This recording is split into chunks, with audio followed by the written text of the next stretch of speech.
Hi అండి. Welcome to my channel. ఇంకా అందరు ఎలా ఉన్నారండి? ఇక నేనైతే చాలా బాగున్నాను. ఇంక ఈ వీడియో వచ్చేసి ఇక మనకి బ్లౌజ్ కటింగ్ అండి, అంటే సాదా బ్లౌజ్ కటింగులు. ఇంకా ఒకసారి 3 వచ్చినాయి అండి ఒకే ఆది ప్రకారంగా. ఇంకా విడివిడిగా ఎందుకని చెప్పేసి 3 ఒకేసారి కట్ చేద్దామని చెప్పేసి ఇంకా 3 ఒకేసారి వేశాను. నా వైపు ఏమో ఫోల్డింగ్ సైడ్ ఉంచుకొని ఆపోజిట్ వైపు ఏమో ఓపెన్ సైడ్ ఉంచానండి.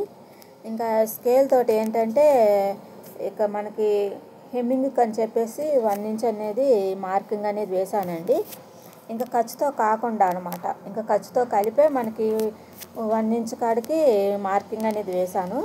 ఇంక ఇది వచ్చేసి ఆది బ్లౌజ్ అండి. ఈ ఆది బ్లౌజ్ మనకి ఇంతకుముందు 3 బ్లౌజులు కుట్టామండి, సెట్ అయినాయి అని చెప్పేసి మళ్ళీ ఇంకో 3 తీసుకొచ్చారు. ఇంకా ఆది బ్లౌజ్ తీసుకొని ఇంకా అది కిందకి మనం హెమ్మింగ్ కోసం అని చెప్పేసి 1 ఇంచ్ వదిలిపెట్టాం కదండి.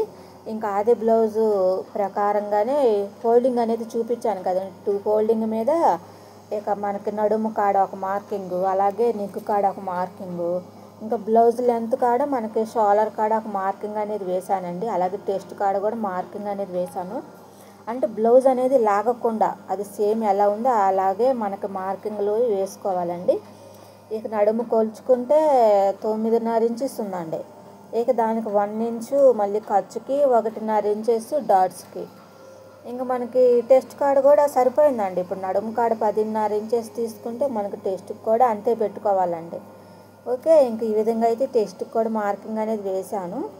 ఇప్పుడు మనకి నేను షోల్డర్ కాడ మార్కింగ్ అనేది వేశాను కదండి. బ్లౌజ్ లెంత్ ఖర్చుతో కలిపి 14 ఇంచెస్ ఉందండి. అంటే మనకి కింద వైపు నేటు ఖర్చు తీసేసుకున్నాం కాబట్టి అది టోటల్ 14 ఇంచెస్ ఉంటే నేను ఒక హాఫ్ ఇంచ్ కలుపుకొని మొత్తంగా 14.5 ఇంచెస్ అనేది పొడుగు అనేది పెట్టానండి. ఇంకా మనకి ఇప్పుడు వచ్చేసి ఆమ్ డౌను, ఇప్పుడు మనకి టెస్ట్ కాడ మార్కింగ్ చేస్తే అక్కడికి ఖచ్చితంగా 6.5 ఉందండి. ఇంకా 6.5కి లైన్గా స్ట్రైట్గా మార్కింగ్ అనేది వేశాను. ఇప్పుడు షోల్డర్ కొలుచుకుంటున్నాను అనమాట. ఎప్పుడు లెక్కేనండి, ఈ లెక్క మటుకే మనం మార్చుకోవద్దండి. ఈ ప్రకారంగానే మనకి షోల్డర్కి నెక్కి అనేది మార్కింగ్ కలుపుకుంటాం కదండి. టెస్ట్లో సగ భాగం తీసుకొని దానికి హాఫ్ ఇంచ్ అనేది ఇంకా అదే విధంగా మార్కింగ్ అనేది వేసి షోల్డర్కి వచ్చేసి 3 ఇంచెస్ ఉంచాను. ఇంకా నెక్కి వచ్చేసి 2.5 ఇంచెస్ పెట్టానండి. అలాగే కింద నెక్కు రౌండ్ నెక్కు కూడా ఇంకా అంతే, అంటే 2.35 పెట్టాను అనమాట రౌండ్ నెక్ కోసం అని చెప్పేసి. ఇక నెక్ కాడేమో హాఫ్ ఇంచు, అలాగే ఆమ్ డౌన్కి వచ్చేసి 1.5 ఇంచెస్ కాడికి ఈ విధంగా లైన్ అనేది డ్రా చేసి ఇక రౌండ్ నెక్ అనేది వేసాను అనమాట. అలాగే ఆమ్ డౌన్కి కూడా ఆమ్ డౌన్ మార్కింగ్ అనేది వేస్తున్నాను. ఓకే, మీకు బ్లౌజ్ కటింగ్ క్లియర్గా ఉండటం కోసం అని చెప్పేసి నేను చాలా కరెక్ట్గా చెప్తున్నానండి. మీరు ఈ విధంగా కన్నా ట్రై చేయండి. బ్లౌజ్ కటింగ్ అనేది మీకు పర్ఫెక్ట్గా బ్లౌజ్ అనేది కుదురుతుంది. ఓకే, ఇక మనకి ఫోల్డింగ్ కానించి 4 ఇంచెస్కి బ్యాక్ పార్ట్ డాట్స్కి అనేది మార్కింగ్ అనేది వేశాను. అదేవిధంగా నిలువుకి కూడా 4 ఇంచెస్ కాడికి మార్కింగ్ అనేది వేశాను అనమాట డాట్స్ కోసం. ఓకే, ఇక మనకి బ్యాక్ పార్ట్ అయితే రెడీ అయిందండి. 3 ఒకేసారి ఉన్నాయి కదండి. ఇక 3 ఒకేసారి అయితే ఇక కట్ చేసేస్తున్నాను. ఈ విధంగా కనుక మనకి కట్ చేసుకుంటే టైము సేవ్ అవుతుంది.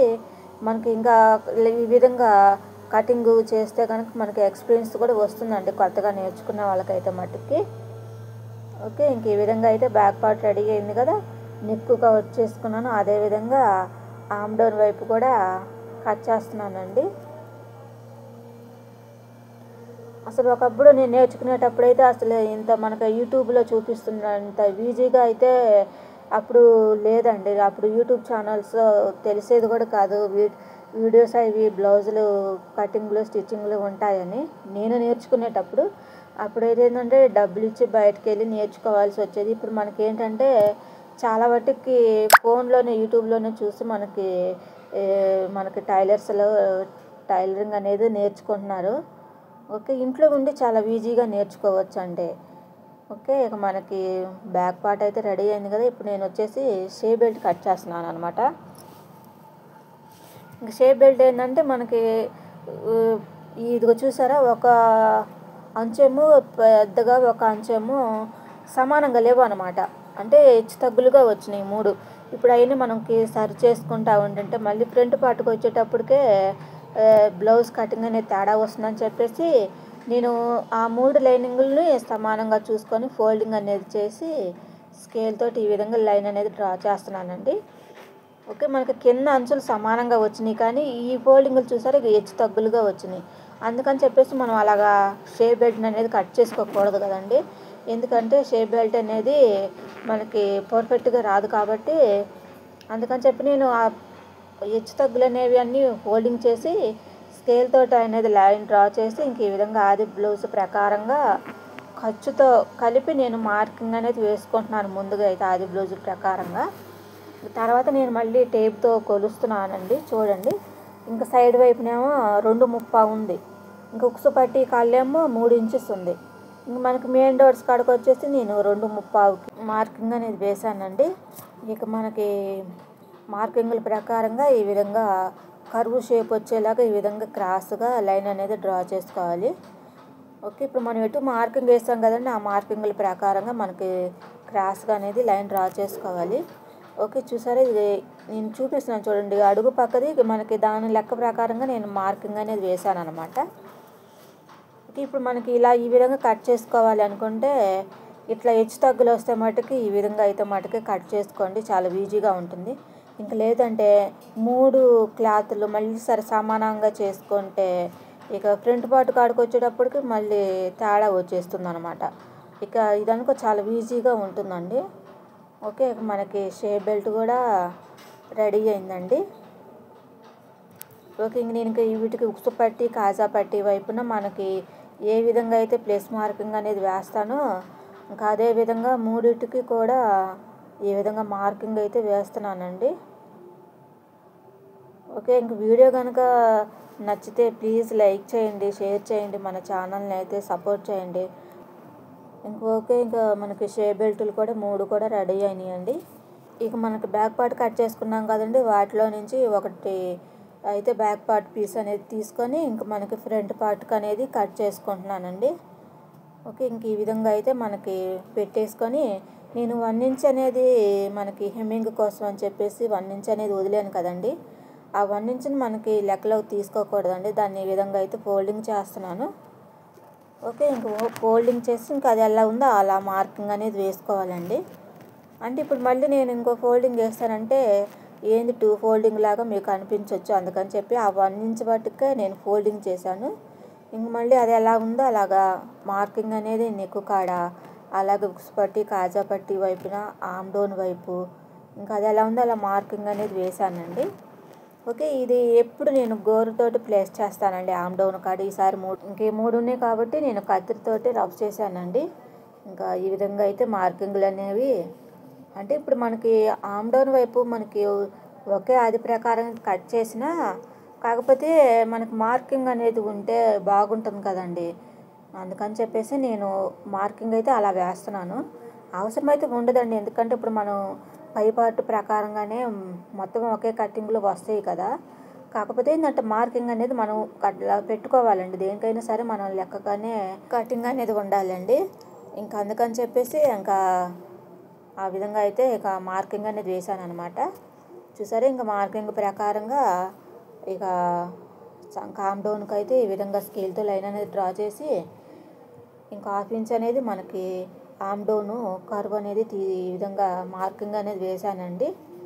ఆమ్ డౌన్ వచ్చేసి ఓకే, ఇంక ఇప్పుడు మనకి నెక్ రౌండ్ కొలుచుకుందామండి.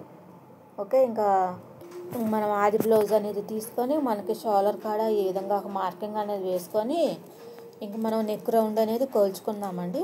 మనం 1/2 ఇంచ్ ఎటు ఖర్చు కోసం వదిలిపెట్టాం కదండి, ఆ ఖర్చు వదిలిపెట్టేసి మనం మార్కింగ్ కాడ నుంచి ఇక ఆది బ్లౌజ్ని ఈ విధంగా మనం ఇంక ఈ విధంగా పెట్టేసుకోవాలండి. మనకు ఉక్సు పట్టి కాజా పట్టి వైపున మనకు అంచులు అనేవి కలవాలన్నమాట. అప్పుడు మనకు నెక్ రౌండ్ అనేది ఖచ్చితంగా వస్తుందండి, పర్ఫెక్ట్గా వస్తుంది. చూసారా, ఇప్పుడు కార్నర్స్ అనేవి మనకి ఎలా ఉందో అలాగా ఈ విధంగా అయితే మార్కింగ్ అనేది వేసుకోవాలా.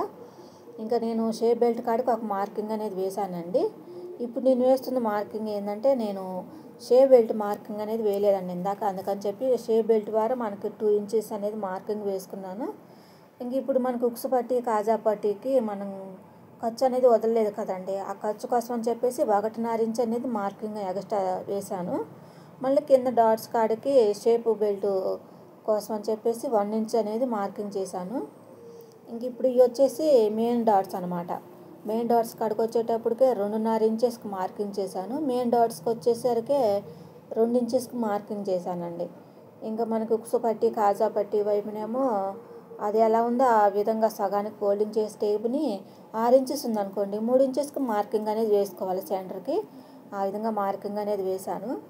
ఇక ఫ్రంట్ పార్ట్ కోల్చుకుంటే ఫ్రంట్ పార్ట్ వచ్చేసి 13.5 ఇంచెస్ ఉందండి. అందుకని చెప్పి మనం ఇంకా ఈ విధంగా తగ్గిందని చెప్పేసి నేను కొలిచాను అనమాట. కొలిచి ఆది బ్లౌజ్ ప్రకారంగా మార్కింగ్ అనేది వేశాను. ఇంకా అదేవిధంగా సైడ్ జాయింట్ వైపును కూడా ఇంక సేమ్ అంతేనండి. మనం ఈ విధంగా బ్లౌజ్ కొలతలతోటి మనం మార్కింగ్లు వేసుకుంటే బ్లౌజ్ కటింగ్ అనేది ఫినిషింగ్ అనేది చాలా బాగా వస్తుందండి. మనకి ఇంకా టైలరింగ్లో మటుకు ఇంకా తిరుగు అనేదే ఉండదండి. ఈ విధంగా కనుక మనం కట్ చేసుకొని స్టిచ్చింగ్లో కూడా అదే విధంగా స్టిచ్చింగ్ కనుక చేసుకుంటే మనకు బ్లౌజులు అనేవి అసలు పాడవ్వండి. ఇంకా అదేవిధంగా మనకు ఆమ్ డౌన్ వైపు కూడా మార్కింగ్ అనేది వేశాను. ఓకే, చూసారా? ఇంక ఇదైతే మనకి ఫ్రంట్ పార్ట్ అండి. ఫ్రంట్ పార్ట్ అయితే రెడీ అయింది. ఇప్పుడు నేను నెక్ని ఎందుకు చూపిస్తున్నానంటే నేను టేపుతో కొలిస్తే ఎలా ఉంటుందని కూడా ఈ విధంగా టేప్ కాల్తో కూడా ఈ విధంగా మార్కింగ్ అనేది వేస్తున్నానండి. చూసారా? నేను 5.5 పెట్టానండి టేపుతోటి. అయితే టేపుతోటి వచ్చేసి 5.5 ఇంచెస్కి పెట్టి ఇప్పుడు చూసారా నేను నెక్ రౌండ్కి మనకి కిందకి 1/2 ఇంచ్ అనేది ఉంది కదండి. 1/2 ఇంచ్ అనేది మనకి ఖర్చు అనమాట. ఓకే, ఇప్పుడు ఆ ఖర్చుతోటి మనకి నెక్ రౌండ్ అనేది ఖచ్చితంగా సరిపోతుందండి. ఓకే, ఇప్పుడు మనం ఆది బ్లౌజ్ ప్రకారంగా మార్కింగ్ వేసాము. ఇప్పుడు నేను వేసిందేమో ఖర్చుతో కలిపి మార్కింగ్ అనేది వేసాను అనమాట. ఓకే, ఇంక మనకు ఫ్రంట్ పార్ట్ అయితే రెడీ అయింది కదండి. ఇంకా ఈ మార్కింగ్ల ప్రకారంగా కట్ చేస్తున్నాను. మీకు ఏమైనా డౌట్స్ ఉన్నా కూడా నాకు కామెంట్ ద్వారా కూడా కామెంట్ చేయొచ్చండి. మీరు చెప్పింది కరెక్ట్ రాంగ్ అని కూడా మీరు నాకు ఎక్స్ప్లెయిన్ చేయొచ్చు. నాకు కన్నా చెప్తే ఇక దాని ప్రకారంగా మీకు ఇంకా ముందు వీడియోలో అవి ఎలాగో రైట్ రాంగ్ అనేది కూడా నేను మీకు చెప్పడానికి ట్రై చేస్తానండి. ఓకే, బ్లౌజ్ కటింగ్ అయితే మనకి ఈ విధంగా అయితే ఉంటుందండి. ఇప్పుడు మనకి బ్యాక్ పార్ట్ అలాగే షే బెల్ట్ ఫ్రంట్ పార్ట్ అనేది మనం కట్ చేసుకున్నాం కదండి. ఓకే, ఇంక మనకి చూసారా ఇక మనకి రెడీ అయినాయండి. ఇలాగా ఒకే ఆది ప్రకారంగా మనకి ఈ విధంగా బ్లౌజులు వస్తే మనకి చాలా ఈజీగా ఉంటుందండి ఒకసారి కట్ చేసుకోవటానికి. ఓకే, ఇక మనకి ఇంకా ఈ చివరి అంచులను కూడా సరి చేసుకుంటున్నానండి. ఎందుకంటే ఒకటి పెచ్చుగా ఉండొచ్చు, ఒకటి తక్కువగా ఉండొచ్చు. ఆ హెచ్చు తగ్గులు అనేవి లేకుండా ఈ విధంగా సమానంగా చూసుకొని మనం ఫోల్డింగ్ అనేది వేసుకుంటే ఇక నీట్గా ఉంటుందండి. ఓకే, ఇక చూసారా ఇక ఇవి కూడా 3 కూడా ఒకేసారి ఫోల్డింగ్ అనేది వేసాను హ్యాండ్స్ కటింగ్ కోసం అని చెప్పేసి. ఇక దీనికి కూడా హ్యాండ్స్కి వచ్చేసి ఇక 1 ఇంచ్కి అనేది ఇక మార్కింగ్ అనేది వేస్తున్నానండి. ఎందుకంటే హెమ్మింగ్ కోసం అని చెప్పేసి 1 ఇంచ్కి మార్కింగ్ అనేది వేశాను. ఇక మార్కింగ్ కానుంచి మనం బ్లౌజు హ్యాండ్స్ అనేది కొలుచుకోవాలండి. ఇక ఆది బ్లౌజ్ తీసుకొని ఈ విధంగా అనేది నీట్గా వేసుకోవాలండి. ఆది బ్లౌజ్ అనేది ఈ విధంగా నీట్గా అనేది వేసుకొని మనకి హ్యాండ్ లూజ్ కాడ ఒక మార్కింగ్, అలాగే హ్యాండ్ లెంత్ వచ్చేసి ఈ లెంత్ కాడ ఒకటి, అలాగే ఖర్చు కోసం ఒక మార్కింగ్ అనేది వేసుకొని ఇంకా అదేవిధంగా ఆమ్ డౌన్ వైపు కూడా ఇక సైడ్ జాయింట్ కాడ కూడా ఒక మార్కింగ్ అనేది వేసుకుంటే ఇక మనకి బ్లౌజ్ మార్కింగ్ అనేది రెడీ అయిందండి. ఇప్పుడు మళ్ళీ మనం టేప్తో కొలుచుకుందాం ఒకసారి. టేప్తో కొలుచుకుంటే 9 ఇంచెస్ ఉందండి. ఇక ఆమ్ డౌన్ కాడ కొలుచుకున్నాం కదండి, అక్కడికి వచ్చేసి 3.5 ఉందండి. ఇక మధ్యలో కూడా అదే విధంగా 3.5కు మార్కింగ్ అనేది వేసి స్ట్రైట్గా లైన్ అనేది డ్రా చేశానండి.